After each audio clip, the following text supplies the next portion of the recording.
Are you looking for a plant that can grow in any garden, even the tropical style that we are interested in, and a lot of people that watch this channel are interested in?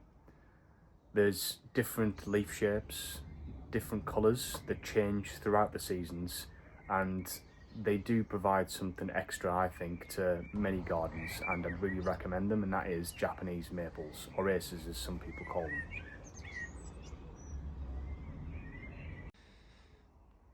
Here's just a small collection of some of the aces that I've got, but I think it really highlights the interesting variety of colours, leaf shape that you can get, and as a result find a perfect spot in your garden.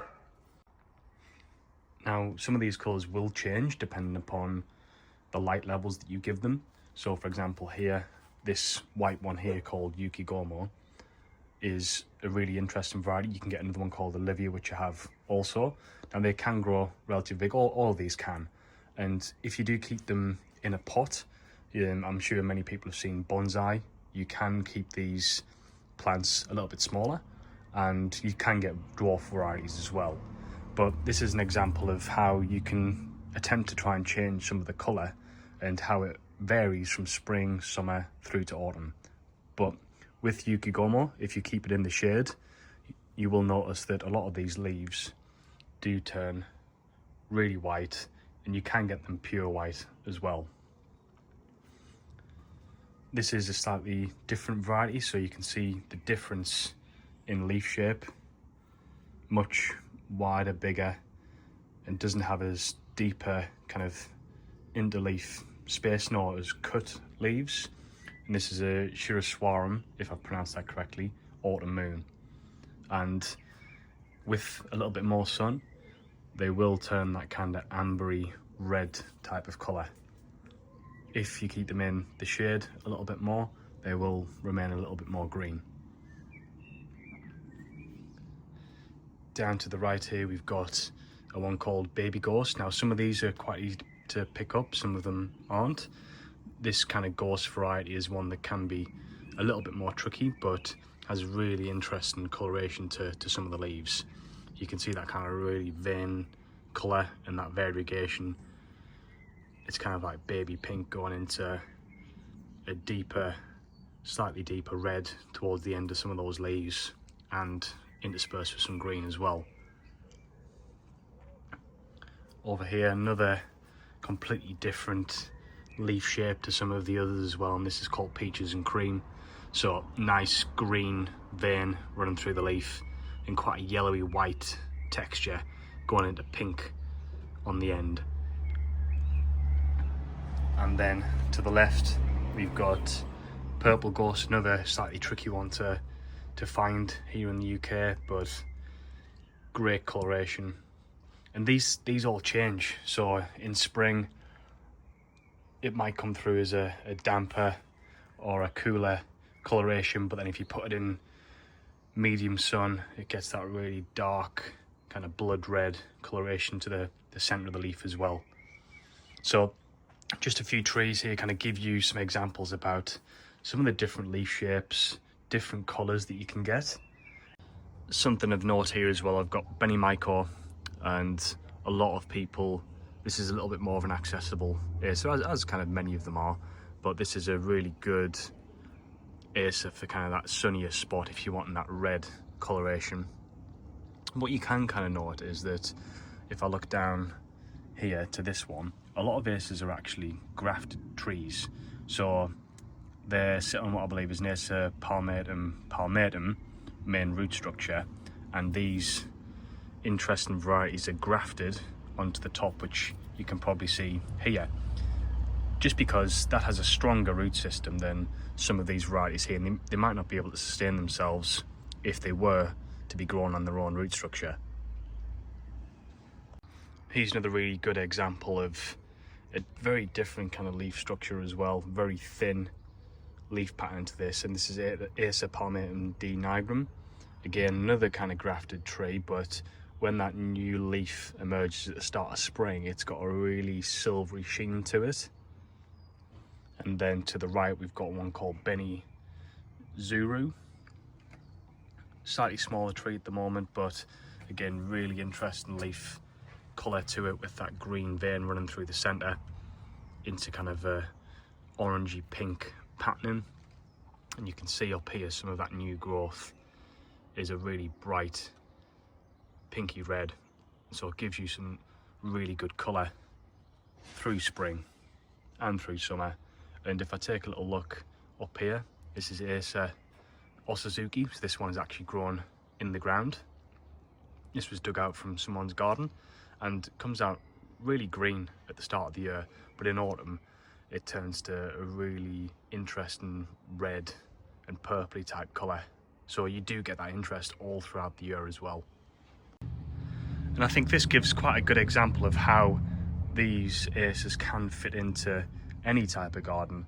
They're sitting along the palms, they're sitting along with the Brassioopsis really, really well, and you can always find a spot for one. Sometimes it takes a little bit of trial and error to try and find that right spot in terms of sun. You'll have some acers like this one, this Benny Michael, that do absolutely fine in full sun, but you might have some others like Yukigomo that really struggle and get a lot of sunburn as well. So you do sometimes have to move them around a little bit. One mistake that a lot of people make, and I've made in the past, is water.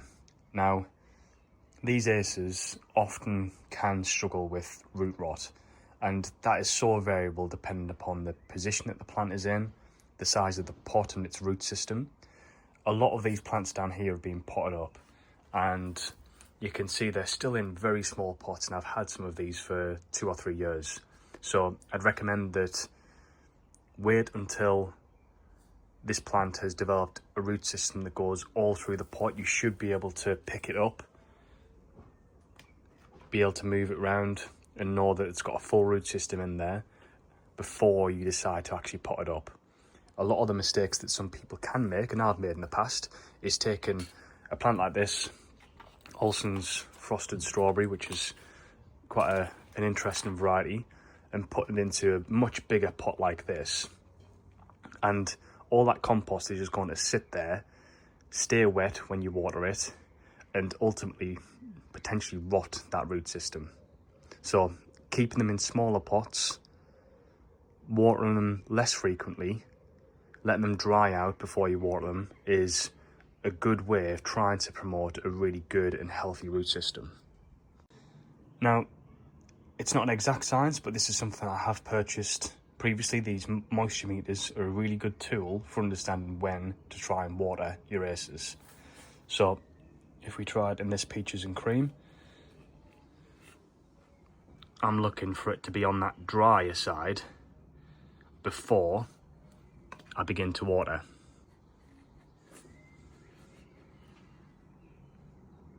You can see that one's moisture dry, so that could go with another day without watering potentially.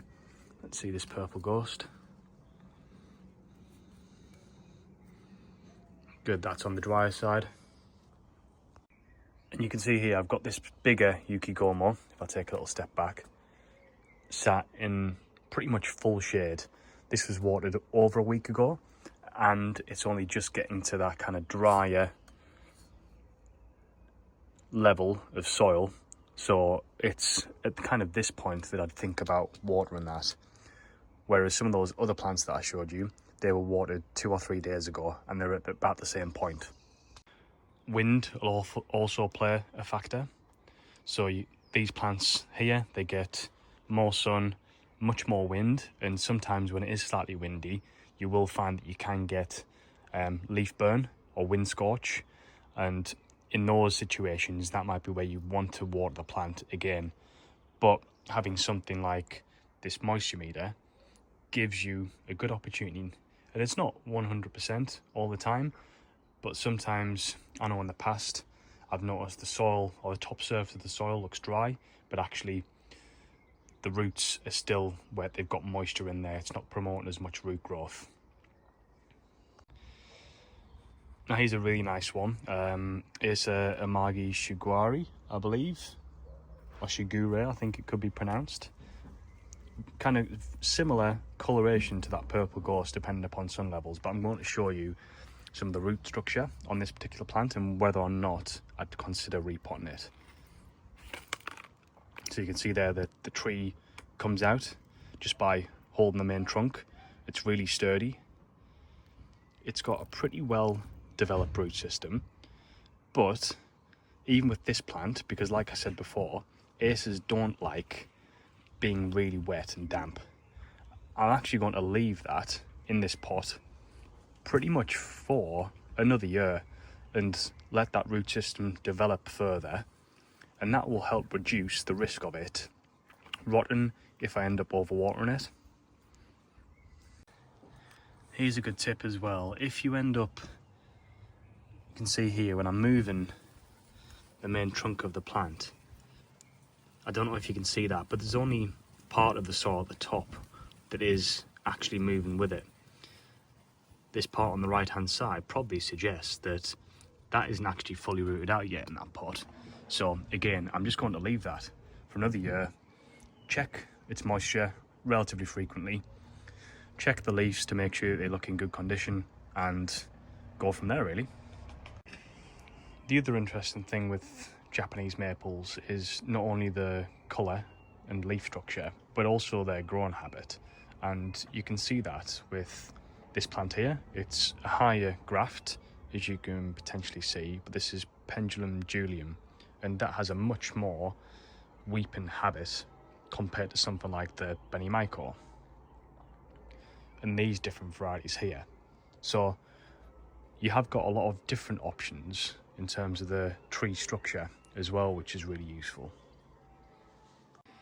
The other consideration is feed and fertilizer. Now, what I do is very, very rarely is provide a really dilute liquid seaweed to some of these plants. Now, I have heard, especially with these white varieties here, that if you do provide a lot more nitrogen to them, it reduces the white coloration on something like this Olivia here. So I don't feed a lot of these white or more variegated ones, but I do feed some of the other varieties with dilute liquid seaweed. You can also get specialized acer feed that you can just put over the top of the soil, and that will give you a season's worth of feed for that particular plant. So hopefully that gives you a bit of an idea on some of the different varieties of maples that you can get, from the upright growing to the weeping, and different coloration and leaf textures and shapes. So I really do think that purchasing one of these Japanese maples can definitely add something to your garden, and you can find a spot for it that will fit into your tropical style of garden. They make great pot plants, but I think even in the ground they can fit in with what we're looking for too.